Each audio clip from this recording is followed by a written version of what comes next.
Rookie ng Northport Batang Pier mga bro na si Dave Ildefonso ipapaban at coach team kon sinasabi sa rain or shine. So nakadalawang laro na nga ang Northport Batang Pier mga bro, pero hindi pa nga nakapirma ang kanilang rookie na si Dave Ildefonso matapos itong madraft ng Northport Batang Pier. Maraming ang haters itong si Dave Ildefonso ngayon at sinasabing masyado nga daw itong pa-superstar kahit wala pang napatunayan. Kaya maraming ang nagsasabi na iba na lang daw ito sa PBA.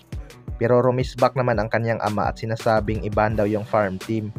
Para na rin sinasabi nito mga bro na farm team talaga ng SMC itong Northport Batang Pier. Pero ayon nga sa source ay may negosasyon na daw sa dalawang kampo.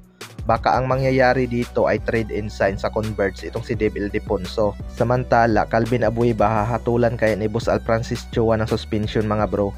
Sa laban nga ng converts at Magnolia Hotshots, nagkakapisikalan nga itong sina Justin Arana at Calvin Abueva kung saan pasimpleng siniko ni Calvin sa mukha itong si Justin Arana. Dahilan kaya natawagan itong si Calvin Abueva ng flagrant foul penalty 1. Kaya maraming ang haters ang nagsasabi na bigyan daw ng suspension itong si Calvin Abueva.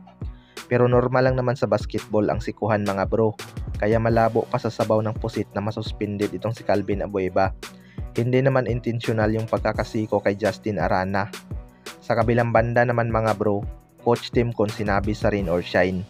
Marami na nga nakaabang sa magiging debut game ng Barangay Ginebra mga bro. Ito nga ang unang laro ni Justin Brownlee sa ating liga since nakuha nila ang gold medal sa Asian Games.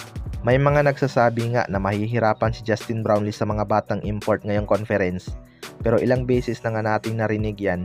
Pero edad lang talaga ang tumatanda kay Justin Brownlee. Fresh from the championship pa nga sa IBL itong si Justin Brownlee. At nakondisyon talaga ito doon mga bro. Kaya expected na ganun pa rin ang lalaroin ng isang Justin Brownlee. Pero hindi natin maitatanggi na mas may chemistry na itong rain or shine kumpara sa Barangay Ginebra na kaka-rebuild pa lang. Excited na rin daw itong si Justin Brownlee mga bro na makapaglaro ulit kasama ang mga bagong mukha ng Barangay Ginebra. Kaya ang magiging prediction ko sa laban na ito mga bro ay 50-50. Pareho ngang malakas ang dalawang team na to at may solid na mga rookie.